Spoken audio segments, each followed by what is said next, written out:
Kakapasok lang, good news. Malacanang pinatawag mga ex-president Arroyo, ERAP, ex-PRRD, PBBM, nagkaisa na. Aba!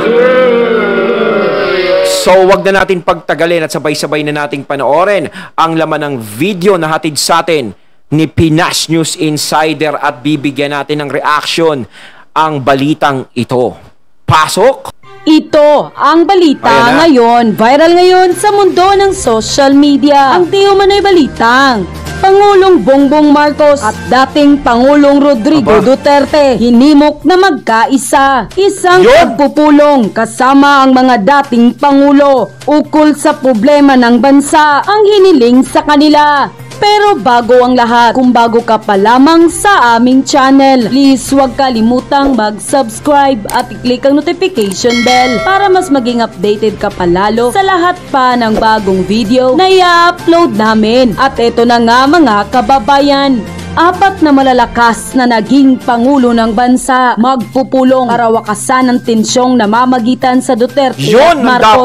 Ito ang naging panawagan dating Senator Gringo Honasan, dina Pangulong Ferdinand Marcos Jr. at dating Pangulong Rodrigo Duterte na magkasundo at maging mahinahon para sa kapakanan ng ating sambayanang Pilipino. Sa isang video message, umapila ang dating senador na si Gringo Honasan sa dalawang Pangulo at nakiusap na magkaroon ng isang executive meeting kasama sina dating Pangulong Gloria Macapagal-Arroyo at ex-President Joseph Estrada na dito aniya pag-uusapan ng 4 na magagaling na Pangulo kung ano ang kanilang plano at kung papaano susolusyonan ang maraming problema ng bansa. Para sa taong bayan, kailangang magkaisa dahil mas maganda ang nagkakaisa kaysa nagkawatak-watak dahil ito ang sisira sa ating bansa. Sinabi rin ng dating senador kay Pangulong Bongbong Marcos at dating Pangulong Duterte na kumalma na lang tayo para sa taong bayan dahil kamakailan lamang tila naging mainit ang palitan ng mga salita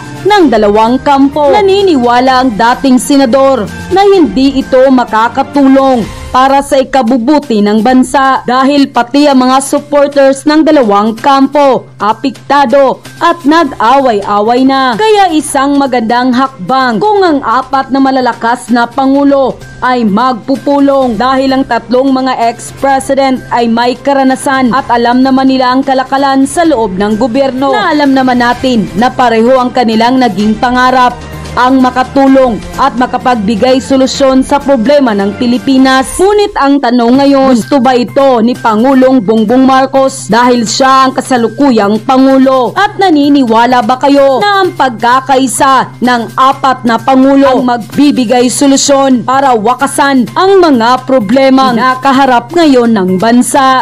Alam nyo, dapat talaga mangyari yan. Yung pagharap-harap na yan, dapat matapos na kung anuman ang hidwaan na nangyayari dyan dahil napakaraming problema ang dumarating sa ating bansa ngayon na dapat mas tutukan at mas solusyonan. Dapat mapag-usapan yan eh. 'Di ba? At saka matapos na yan, yung awayan na yan, yung parinigan na yan, 'di ba?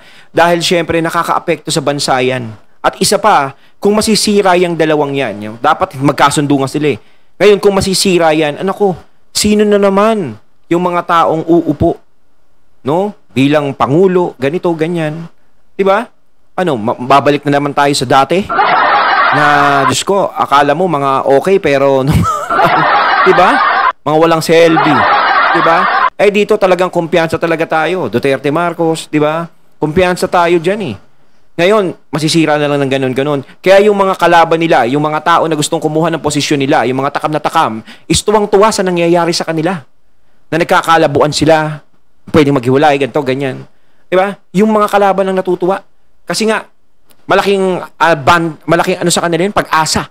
Nakakakita sila ng, nakakakita sila ng liwanag na, uy, maaaring makaupo tayo sa susunod pag nag-away yan. Kaya dapat talaga matapos na yan at merong mga taong mamagitan dyan para magkasundo yan. Diba? At saka isa pa, dapat talaga yung pinagmulan yan, yun talaga ang kastigawin talaga. Yung paluid sa puwet.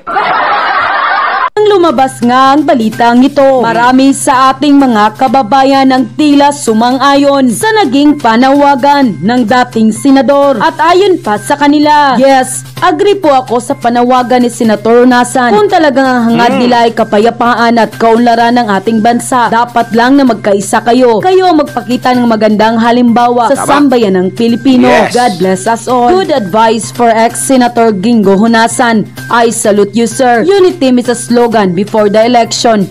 Peace ang kailangan. Yes. Papaano aasenso ang Pilipinas kung kayo-kayo ay nagbabangayan? Sayang ang mga talino ninyo. Yes. Pag-usapan na lang ninyo at magtagpo sa isang tuldok sa ikabubuti ng Pilipinas. Hindi talaga yan ang solusyon. Mag-away-away. Tinatawanan tayo ng mga ibang bansa at kaming mga OFW na umaasang mapabuti ang ekonomiya ng Pinas. Hindi magandang halimbawa na puro kayo dakdak lamang. Action speaks louder than voice. Peace and unity. Yan ang kailangan for the Filipino people. God bless Philippines. Ang kailangan ngayon ng mga Pilipino na magkaisa, hindi magkawatak-watak. Yes. Dapat si Dapat PBBM talaga. makinig sa taong bayan, hindi lang sa mga taong nandyan sa paligid niya at advisor. Yes. Hindi pwedeng weak ang leader. Hindi pwedeng iba ang pinapahawak niya sa posisyon niya. Hindi nakikiaway ang mga Duterte. Nagmamalasakit dahil wala nang matakbuhan ng mga Pilipino. Dapat talaga sa isang presidente marunong manindigan at laging nakikinig talaga sa lahat ng hinaing ng taong bayan. Dapat sa taong bayan ka makikinig. Kasi kung ikaw makikinig lang sa mga amuyong-amuyong, naku, wala magandang maidudulot yan. Mga udyok-udyok lang yung iba dyan. Na sobra nang nahihirapan sa governance ni PBBM. Unquote. I have stood at the gates of the presidential palace in full combat gear many times in my life, both as a defender and attacker, driven by my conscience rather than an invitation or adventurism.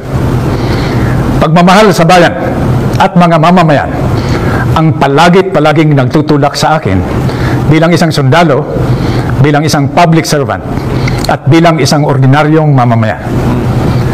The effects of a divided society, people, and our armed forces are unacceptable to every Filipino, especially considering the current global situation that we must confront together, united as one people. Yes.